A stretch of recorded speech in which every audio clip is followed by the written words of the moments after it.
If you don't want an iPhone or you want to hop over to the Android side, these are easily the two most popular flagship options in the States. One is all about raw power, while the other bets big on AI smarts. We'll take a deep dive into the design, display, battery, performance, and cameras to see which one should become your Pip-Boy 3000. Hey, I'm Olive, your host here at Versus.com. And remember, you can join our community by hitting the join button below for exclusive videos and perks. Here's a special shout out to Yelk, Nafis, and Asaf for becoming our latest Ultra members.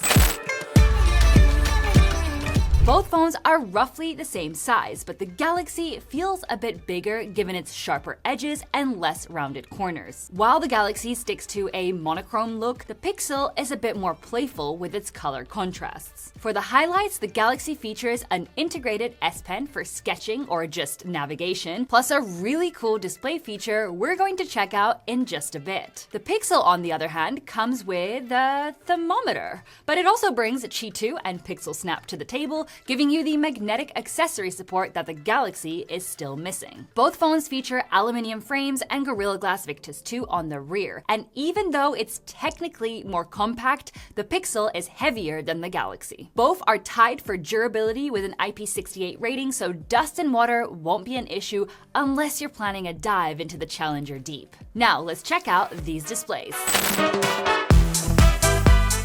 Both phones feature almost identical screen sizes, coming in at 6.9 and 6.8 inches. They're both LTPO panels, AMOLED on the Galaxy and OLED on the Pixel, and both support 120 Hz. The Galaxy, however, sports an anti-reflective coating plus a new tech called Privacy Display. This obscures your screen for bystanders and can be set for notification pop-ups, specific apps, or you can have it on at all times. In our typical high brightness test, where we simulate direct sunlight at over 100,000 lux, the Pixel hit more than 2,300 nits, but in peak brightness, the Galaxy almost reached a massive 4,000 nits. Just keep in mind that with the Privacy Display on, we only measured a maximum of 1,606 nits on the Galaxy. On the security front, we've got fast ultrasonic under-display fingerprint scanners. Both also offer Face Unlock, but since neither has dedicated 3D scanning hardware, don't expect them to work perfectly in the dark. Now, feel free to pause the video right here for even more info on screen specs. Choosing the best display is an easy call. The Galaxy's panel is larger, has a higher resolution, and the anti-reflective coating combined with the Privacy Display puts it a step above the already great panel on the Pixel. One quick note though, neither of these support Dolby Vision. But a top-tier display deserves great speakers, so let's give them a listen.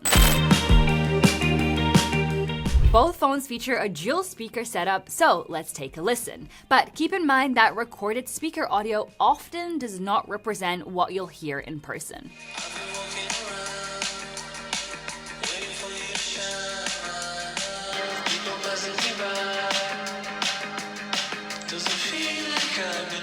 So both deliver high quality sound, but the Pixel is noticeably punchier with a bit more low-end bass. The Galaxy, on the other hand, is a bit quieter overall. If you're still with us, make sure to hit that subscribe button for more deep dive reviews just like this one, because we know a lot of you haven't officially joined the Versus family yet. And if you decide to grab either one of these phones by the end of the video, we've put direct links for you to the best deals in the description below. And now, let's check out those cameras.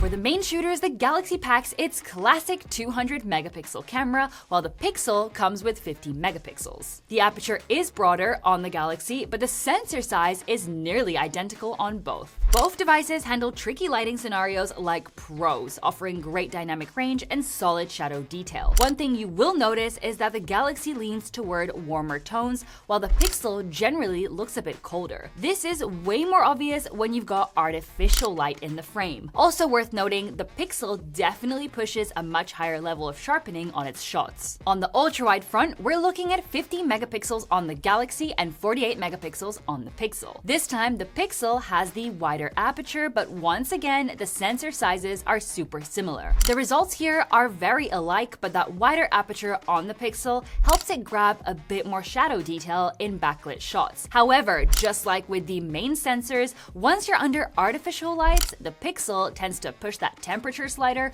back into the cold tones. As for the zoom lenses, the Galaxy carries its signature dual setup, a 10 megapixel telephoto with 3x optical zoom and a 50 megapixel all lens on prism telephoto with 5x optical zoom. The Pixel sticks with a single 48 megapixel periscope telephoto and 5x optical zoom. It's important to note that Samsung actually shrunk the sensor size on the 3x telephoto this year, but gave the 5x lens an improved aperture. Zoom shots on either of these are going to be totally fine. I mean, yes, the Galaxy has an extra lens, but in the real world, both deliver top-tier quality. The Pixel also uses ProRes zoom, which kicks in past 30x zoom and uses AI to reconstruct detail. In our testing, it proved to be surprisingly effective. Portrait mode with the main camera is an easy win for the Galaxy. The edge detection is so precise it can separate individual hairs from the background. The Pixel did improve this generation, but certainly not enough.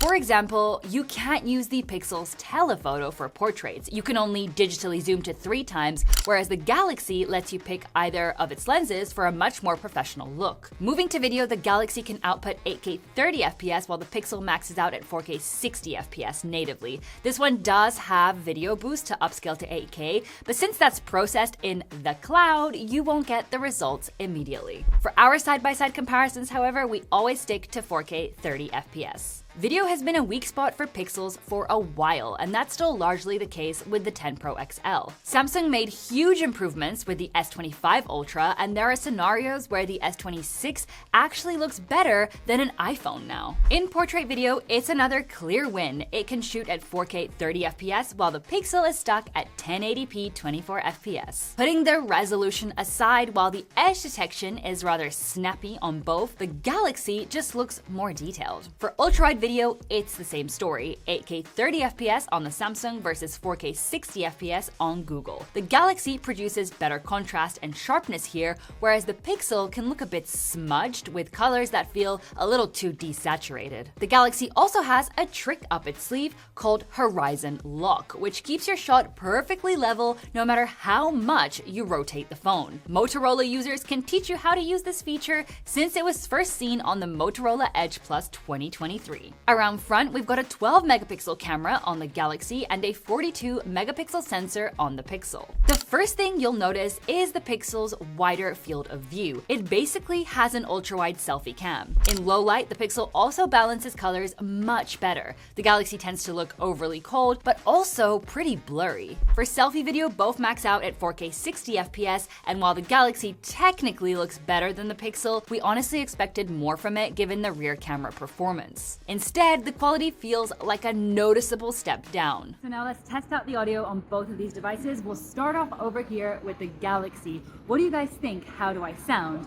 Moving on to the Pixel, how do I sound over here? Is it better than the Galaxy? As always, let's talk about it. Background noise cancellation is certainly more effective on the Pixel, but voices can sound a bit muffled. The Galaxy, on the other hand, has almost no background noise cancellation at all. Now let's speed up time thanks to the magic of editing and check out some night shots. With the main camera, we actually preferred the Pixel shots. Even with some blown out highlights, the Galaxy almost always delivered noisy shots. Ultra-wides are more on par in terms of noise, but the Pixel has a tendency of overcorrecting the white balance. The Galaxy does a much better job at capturing real tones. The 3x zoom on the Galaxy acted pretty strange in our tests with some major out of focus areas. Strangely enough, the 5x zoom lens was basically perfect, delivering cleaner shots than the Pixel. For main camera video, the Galaxy wins again on overall look, though it does have some aggressive exposure jumps when the lighting changes. The Pixel is just too blurry once again. Finally, with the ultra-wide videos, the Pixel bumps the exposure and lowers the contrast so that you can see more of the scene, while the Galaxy keeps it looking like an actual night video. Pick your poison comparison on that one. Looking at the systems as a whole, the Galaxy is the more reliable choice, especially for video. But if you're more of a photographer,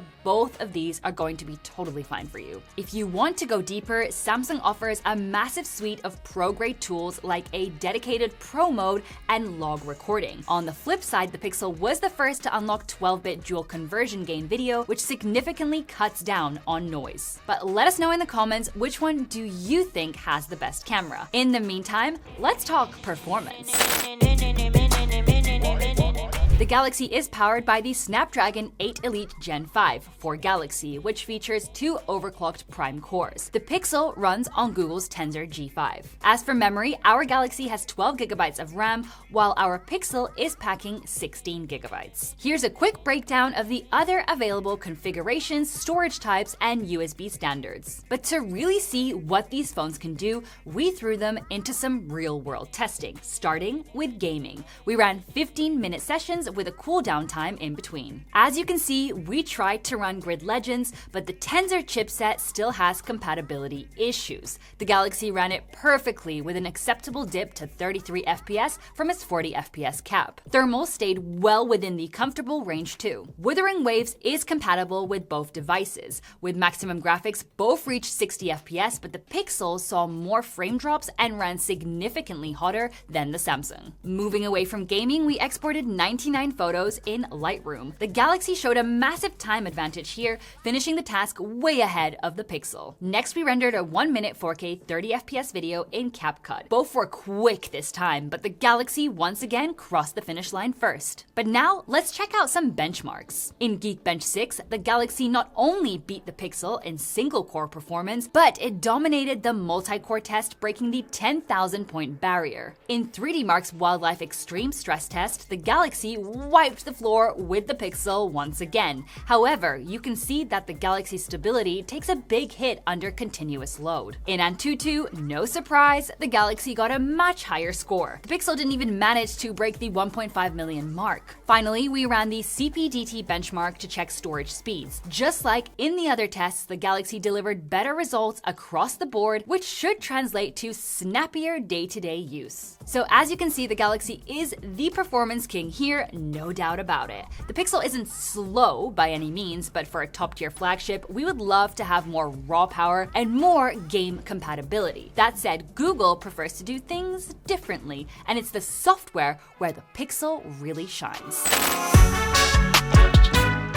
The Galaxy ships with One UI 8.5 right out of the box, while the Pixel runs Pixel UI, both based on Android 16. When it comes to long-term support, you're covered on both with 7 years of OS updates and security patches. One UI 8.5 brings handy updates like finally being able to resize and reorganize your quick settings. We have lots of AI features for text composing, photo editing, and article summaries. Also, the Now Brief gives you contextual info for your day. The highlight, however, is the new Bixby backed by Perplexity. It gives you the benefit of changing device settings using nothing but natural language. Oh, and don't worry, Samsung DeX is still here for a full desktop experience. Also, the super helpful Circle to Search and Gemini come pre-installed. But then there's the Pixel with its funky UI and playful animations. It's more straightforward than the Galaxy, which tends to include everything but the kitchen sink. On the Pixel, you get gems like Now Playing for passive music recognition,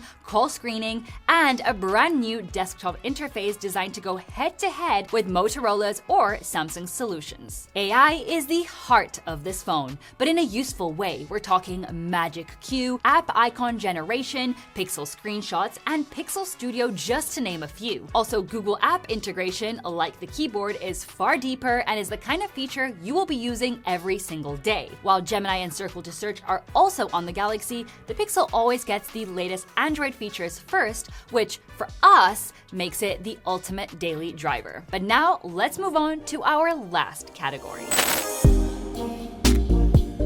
Samsung is still sticking with its 5000 mAh battery, while the Pixel packs a slightly larger cell. Wired charging is noticeably quicker on the Galaxy, though both reach 25 watts when charging wirelessly. To test real-world endurance, we calibrated both screens to 500 nits and turned off all battery-saving features. We then ran our 9-app loop, which includes social media scrolling, 4K video recording, web browsing, navigation, gaming, video and music streaming, plus video calling, and a bit more video recording and gaming. Despite its bigger battery, the Pixel was the first one to say ciao after 8 hours and 45 minutes. The Galaxy just kept going, lasting an impressive 10 hours and 17 minutes. As for charging speeds, we used a 100 watts charger for both. The Galaxy hit a full tank in just 46 minutes, peaking at 53 watts. The Pixel took almost double the time to finish, peaking at only 28 watts. Now, for the hard pill to swallow. On paper, the Galaxy starts at $1,299, while the Pixel comes in at a slightly lower $1,199. However, you can now find the Galaxy for $1,099 and the Pixel for a tempting $899. Think about it, that's a $200 difference you could put towards a pair of Pixel Buds 2a and still have about $71 left for over 14 pounds of salsa con queso. So which one is the ultimate pick? Well, if you're solely looking for peak performance or want a reliable all-rounder, the Galaxy is the easy choice. As we saw, it packs amazing specs, and this new privacy display is exactly the kind of hardware innovation we love to see. Just do keep in mind that you're definitely going to pay a premium for it. On the other hand, the Pixel lags behind in raw power and video, but at a discount, it is an insane value. It's genuinely a joy to use day to day, and with Google's quarterly feature drops, you're getting brand new features without having to wait for a major Android update. If you want to see how the Galaxy S26 Ultra stacks up against the iPhone 17 Pro Max, make sure to check out our comparison right over here. And before you flip your phone vertically again, don't forget to give us a big thumbs up if you enjoyed this video and hit subscribe, because we're always testing the latest tech to help you make the best choice. We'll see you in our next video, and until then, take care.